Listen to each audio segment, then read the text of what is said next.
Hai, jumpa lagi dengan saya Kim di Inspirations by the Terrace. Di video kali ini kembali saya akan membahas mengenai update ya perkembangan dari EA Correlation Hedging yang saya kembangkan.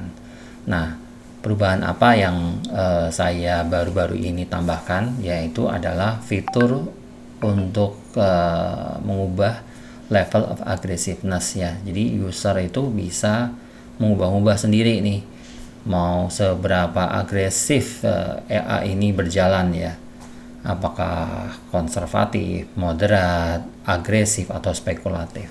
Nah, nanti kita lihat ya seperti apa di MetaTrader ya. Oke, ini teman-teman, ini adalah MetaTrader dari EA Correlation Hedging ya. Saya akan tunjukkan seperti ini aja sebenarnya teman-teman, dan saya akan buka settingannya yang untuk menunjukkan level of aggressiveness-nya itu. Jadi seperti ini teman-teman, magic number ini teman-teman udah tahu ya, magic number udah tahu. Kemudian prefix, suffix, jadi ini adalah awalan dan akhiran apabila pairnya itu ada awalan dan akhirannya. Contohnya karena kan ini HF market zero spread ya, dimana setiap pairnya itu diberi akhiran B. Nah, jadi saya kasih tambahan di sini suffixnya adalah B gitu kan. Nah, kemudian level aggressiveness. Level aggressiveness-nya itu di sini ada beberapa pilihan ya teman-teman ya. Mulai dari yang pertama yang paling atas itu adalah divide 1M NY only. Maksudnya apa? Maksudnya adalah divide 1M itu artinya equity-nya ya. Rumus untuk menghitung lot size-nya itu adalah equity dibagi 1 juta dibagi 1M. Nah, kalau misalnya equity-nya adalah 100.000 dibagi 1 million berarti kan 0,1 ya. 100.000 dibagi 1 million ya 0,1. Nah, kemudian New York only itu artinya opennya di sesi New York ya. Jadi sekitar 15 menit setelah open sesi New York, kemudian dia baru open. Dia lihat lihat sinyalnya, kalau sinyalnya sesuai baru dia open. Seperti itu, teman-teman. Nah, bagaimana dengan yang berikutnya? Yang berikutnya ini adalah sama ya. Jadi equity dibagi 100.000. Cuman sesinya tetap sama, yaitu New York sesi New York ya, setelah sesi New York open. Kemudian yang berikutnya adalah dibagi 100.000 ya. Jadi kalau equity-nya 100.000 maka lotnya jadinya 1. Dan ini juga sama sesi Europe dan New York ya. Mulai starting sesi sesi Europe dia sudah buka kalau sinyalnya benar. Nah, yang berikutnya adalah lebih sadis lagi, yaitu tetap dibagi 100.000 tetapi all the time. Jadi nggak ada batasan waktu. Nah, ini berbahaya yang all time ini teman-teman. Level makanya saya anggap ini sebagai level spekulatif teman-teman. Nah, kenapa berbahayanya nanti saya akan tunjukkan kepada teman-teman ya. Nah, sekarang ini tadi jadi saya sempat awalnya itu adalah menggunakan yang 1 million dibagi 1 million New York only. Kemudian saya pindahkan ke 100.000 all the time. Kemudian sekarang saya balikin lagi ke 100.000 New York only. Nah, kenapa saya mau balikin lagi ke 100.000 New York only? Saya akan tunjukkan ke teman-teman sebentar lagi ya. Nah, ini teman-teman di sini ya. Saya ini adalah history ya. Account history. Sebelumnya itu saya sempat menggunakan 0,1 ya. Sebelumnya menggunakan 0,1. Itu profitnya kan kecil ya. Jadi minus 13,8 ditambah 20,10 jadinya kan sekitar $5. Nah, kecil sebenarnya. Apalagi setelah dipotong komisi. Nah, tetapi akhirnya saya ubah menjadi yang levelnya itu spekulatif yang paling bawah, yaitu divide bagi 100.000 dan all the time. Nah, efeknya apa? Efeknya adalah dia buka terus nih sepanjang waktu, di mana lot size-nya itu jadi lebih besar, jadi 1 nih, karena ini akun ini kan sebentar ya, akun ini kan 100.000 equity-nya. Nah, jadi ketika 100.000 dibagi 100.000 jadinya satu lotnya ya. Nah, hasilnya bagaimana? Hasilnya lumayan besar karena ya lotnya sendiri besar. Jadi 100 dikurangi 40 kan sekitar 50-an dolar ya teman-teman. Nah, sekitar 50-an dolar. Nah, jadi sama lah seperti yang di sini nih. Di sini juga tampilnya target profit 50 dolar ya. Nah, ini artinya target profit itu artinya yang sedang ditargetkannya adalah berapa? Ya, 49,5 berarti dibulatkan ke atas kan 50 dolar, teman-teman. Nah, seperti itu, teman-teman. Jadi ini sempat saya ubah ke spekulatif gitu ya, level tertinggi dari level aggressiveness-nya. Nah, efeknya apa? Saat ini ada satu posisi yang sedang trending dan ini memakan waktu yang cukup lama ya, 3 hari. Nah, 3 hari ini sebenarnya relatif ya. Kalau swing seorang trader swing sebenarnya 3 hari itu cepat. Tapi ini belum close nih teman-teman.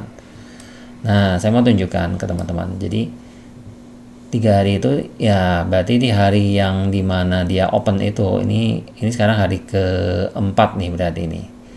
Nah, itu tuh dia sebenarnya awalnya sempat nih opennya kan berarti di sini ya, karena ini kan bearish nih, candle bearish turun. Opennya di sini dia sempat naik ke atas. Jadi euronya ini kan karena indikator pairnya adalah euro ya, euro GBP ya. Jadi euronya sempat naik ya, euro USD-nya sempat naik. Jadi euro GBP-nya sempat naik. Jadi euro USD-nya pasang posisi buy. Nah, ini seperti di sini. Saya euro USD buy, GU-nya sell. Gitu. Tapi itu adalah di pasar Asia. Nah, setelah pasar Eropa dia ternyata turun. Nah, turunnya nggak tanggung-tanggung, drastis nih seperti ini. Jadi floatingnya sempat gede. Nah, saya akan tunjukkan ke teman-teman di sini nih. Jadi drawdown, terjadi drawdown yang cukup kaget nih. Nah, besar dan dia, tapi memang dia sekarang udah mulai turun ya. Kenapa? Saya akan tunjukkan di sini teman-teman. Nah, teman-teman lihat ya. Nah, jadi kemarin tuh di hari itu sempat bullish nih euro GBP-nya. Jadi euronya sempat pasang buy ya. Karena all the time tadi teman-teman, all the time. Jadi di pagi hari dia sudah pasang euro USD-nya. Tapi begitu masuk sesi Eropa ini ya, dia turun. Kemudian masuk sesi Amerika dia turun terus.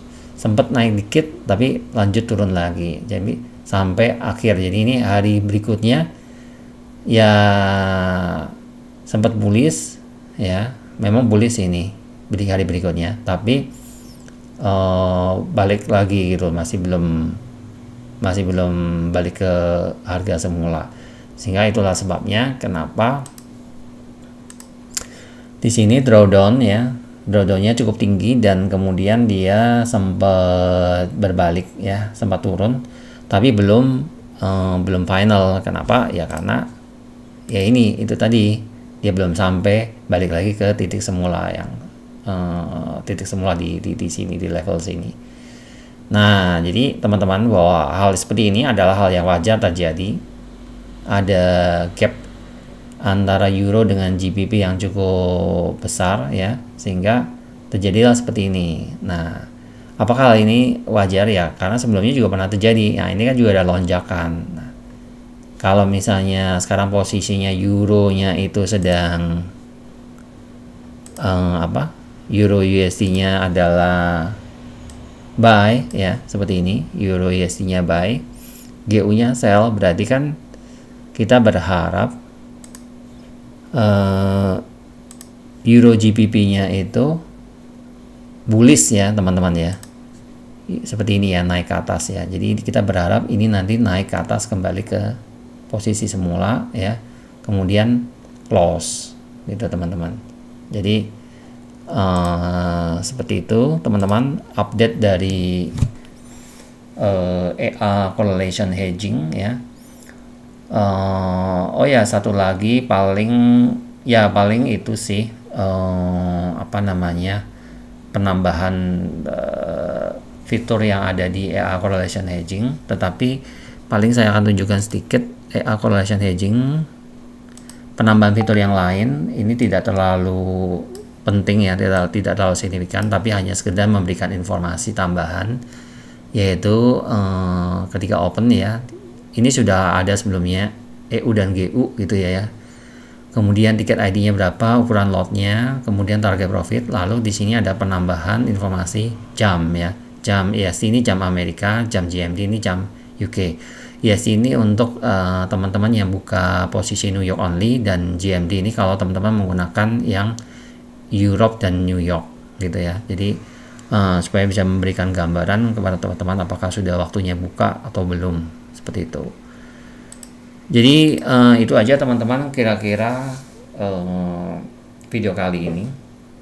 Pada intinya adalah untuk menunjukkan progres dari EA Correlation Hedging sampai mana, dan saya melakukan tambahan fitur untuk level of aggressiveness. Dan kenapa saya menambahkan fitur ini, tujuannya adalah untuk memudahkan teman-teman yang mau meningkatkan tingkat aggressiveness-nya.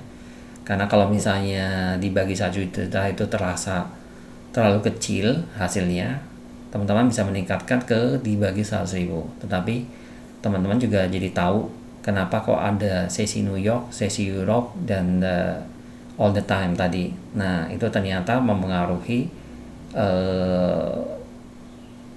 pilihan teman-teman itu ditentukan oleh pengetahuan teman-teman bahwa ternyata ketika sebuah pair itu di sesi Asia cenderung masih sideways, tetapi masuk sesi Eropa dan Amerika dia ternyata bisa berbalik arah gitu ya. Bisa jadi mulai bullish atau bearish, itu baru ditentukan setelah makin lebih jelasnya itu di sesi Eropa dan sesi New York. Nah, jadi di sesi New York lebih jelas lagi sebenarnya arah hari ini itu bullish kah atau bearish kah atau sideways gitu. Jadi teman-teman bisa lebih pasti dalam memilih level of aggressiveness-nya dari pemaparan yang sudah saya sampaikan. Segitu saja video kali ini. Semoga video ini bermanfaat dan berguna buat teman-teman. Sampai ketemu di video saya selanjutnya.